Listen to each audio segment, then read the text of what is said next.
Usually I would be standing on this stage over here conducting the college orchestra because I'm a music professor. But tonight I'm going to talk about my moonlight activities in the field of science and how they led to a cancer research lab and an important breakthrough. Over the past 8 years, I've had the great pleasure of working with some brilliant and dedicated scientists. They were very open-minded, and we had a common dream that in the future, children would not have to suffer from cancer or from the terrible side effects of toxic drugs or radiation, because we believed there just had to be a better way. There had to be a better way, and we think we may have found it. A scientist said, "You're killing more cancer cells than as if you had used radiation." That same scientist went on, "If you had spent millions of dollars developing a new drug that killed this many cancer cells, it would be a home run." This was an astonishing thing to hear, especially for a music professor who had just completed his first experiments in a cancer lab. But we didn't use any radiation. We didn't use any drugs. So what did we do? I have here two identical tuning forks, both tuned to the note A, the note an orchestra tunes to. These forks are both made to vibrate 440 times per second. We say their frequency is 440 hertz.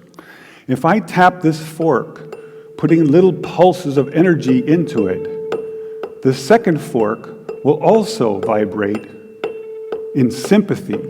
And if I silence this fork, we just may hear the other singing its tone.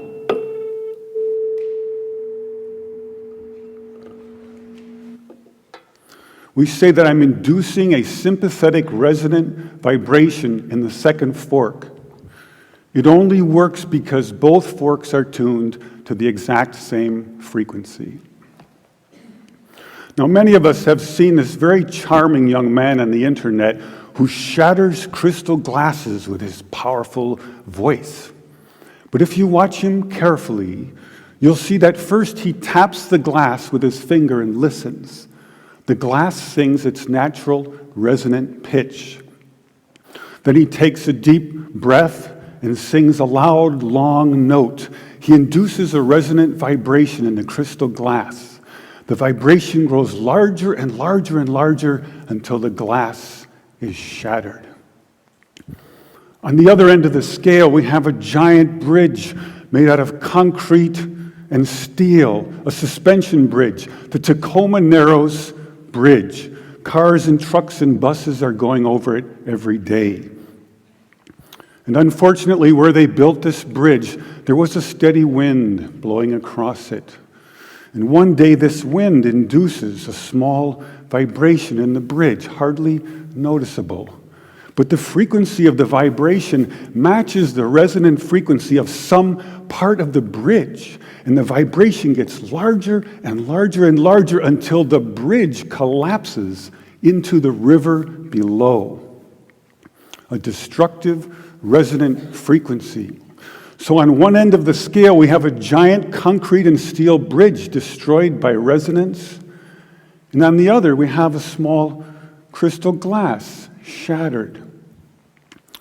So maybe we could shatter something even smaller, something really small, something you would need a microscope to see. Maybe we could shatter a living microorganism. But to do that, you'd need some sort of theory to serve as a basis. And we find that basis in a wonderful book called The Rainbow and the Worm, The Physics of Organisms, by a scientist, May Wan Ho. And that book makes a very strong case that living organisms and cells are liquid crystals, or in the least, they have many properties of liquid crystals. Now, we're all familiar with liquid crystals because they are in our laptop computer screens. LCD display, liquid crystal display.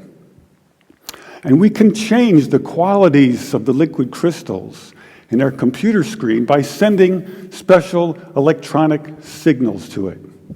We can change the color and the shape on the screen with these signals. So maybe we could change a biological living liquid crystal with a special electronic signal. But in order to do that, we would need some kind of device. So we search the US patent database, and we find this invention by a physician, Dr. James Baer of Albuquerque, New Mexico. It's called a resonant frequency therapy device, and its purpose is to induce a resonant vibration in a living organism or cell. And there are two really important things about this device. The first is that it uses a very special kind of antenna. They take a hollow glass sphere, they evacuate the air, they put in some helium gas, and when we send in our electronic signals, the helium gas lights up like a fluorescent light. An electrified gas is called a plasma. So this is called a plasma antenna, and it has many special properties uniquely suited for this kind of work. The second important aspect about Dr. Baer's invention is that the output always pulses. It's on, it's off, it's on, it's off. This is very important because when you're doing research on the effects of electromagnetic waves on living organisms and cells, if the signal is constantly on, you are in danger of inducing heat in those cells. And heat causes indiscriminate destruction. And we don't want that. We want targeted destruction. So we don't have to worry about heat. And now we go to the biology laboratory and we take Dr. Baer's device, and the hunt begins through a microscope for a frequency which will shatter a living microorganism. Now we have a method of controlling Dr. Baer's device by an input control frequency. So if I put in, say, 100 hertz, out will come 100 pulses per second. If I put in 200 hertz, we'll get 200 pulses. So now we're searching for the magic frequency. And we start with 100 hertz, and we look through the microscope to see if anything's happening. We watch for 5 minutes. Nothing happens. So we try 101 hertz. We look through the scope for 5 minutes, and nothing happens. So we try 102, 103, and so on. Over the course of 15 months, we try hundreds and hundreds of frequencies, if not thousands, until we find the magic combination.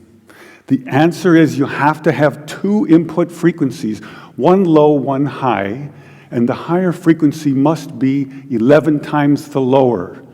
It's what we musicians would call the 11th harmonic. And when we add the 11th harmonic, we begin to shatter microorganisms like a crystal glass.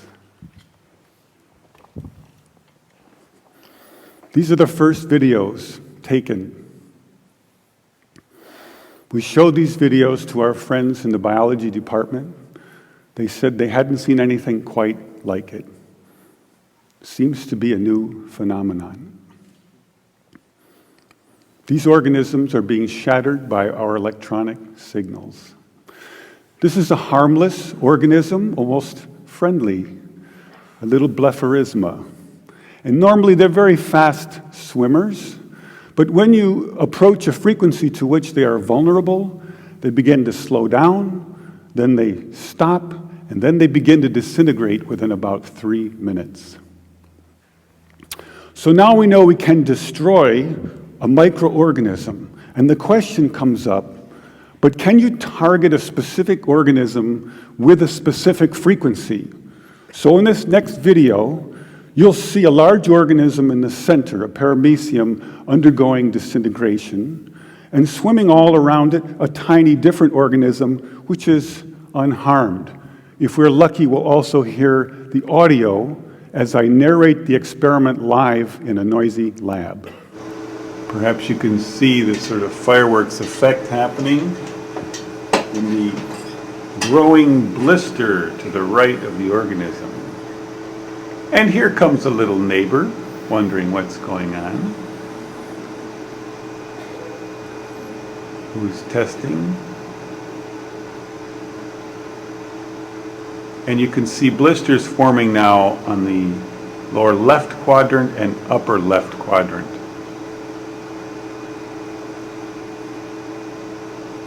The shape is now changing.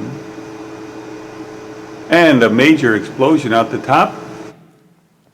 So now we have some evidence that we can target specific microorganisms with specific frequencies. And we make several more videos, and we film the destruction of hundreds of microorganisms. And about this time, we meet a cancer researcher, and we show them these videos.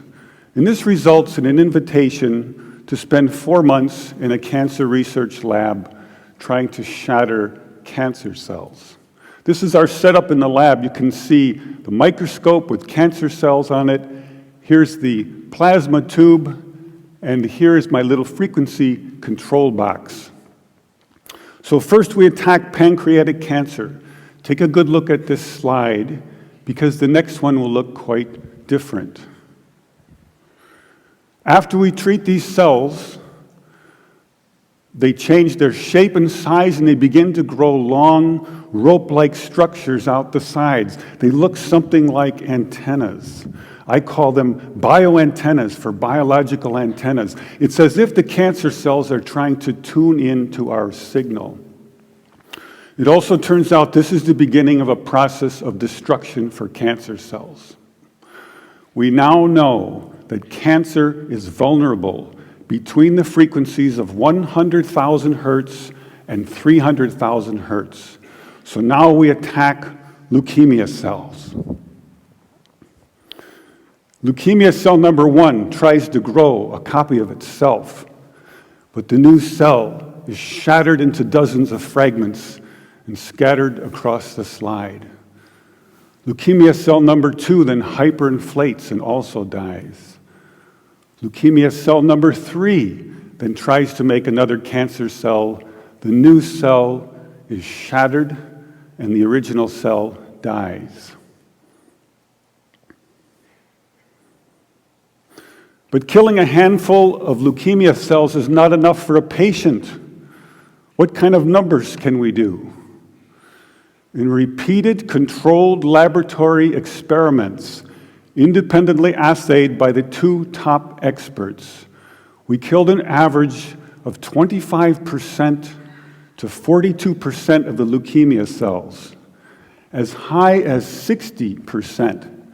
They also determined that we slowed the growth rate of the cancer by as much as 65%, so a double effect. Now we attack ovarian cancer cells. This is a more distant shot.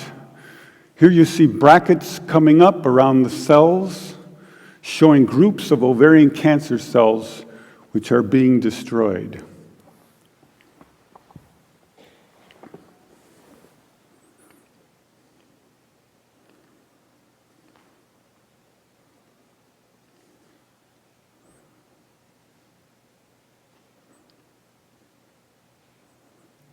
You can see by the end of the video that a great many ovarian cancer cells were destroyed. Now we attack pancreatic cancer once more.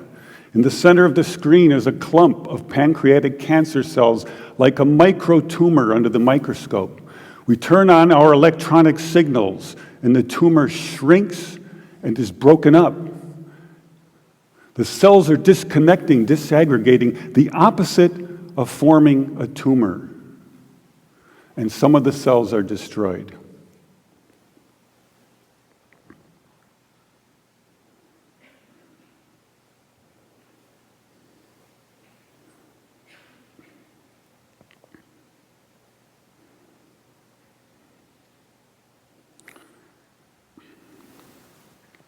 In our most recent work, we attacked the deadly organism MRSA. MRSA is particularly dangerous because it's resistant to many common antibiotics. Thousands of people die every year from MRSA. They have drugs for it, but they have very toxic side effects. We found that our electronic signals could actually eliminate antibiotic resistance in MRSA.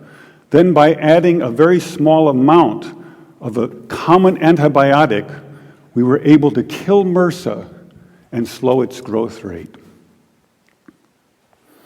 Since I was a 17-year-old high school student with twin interests in both music and science, I never imagined the two would come together in a cancer research lab. I now believe that the future cancer treatment rooms for children will be a very different place. It will be a pleasant place where children gather and make new friends. They probably won't even know they're sick. They'll draw pictures, color in their books, play with their toys, all the while unaware that above them are beautiful blue, pinkish plasma lights emanating healing, pulsing electric fields, shattering their cancer painlessly and non-toxically, one cell at a time. Thank you.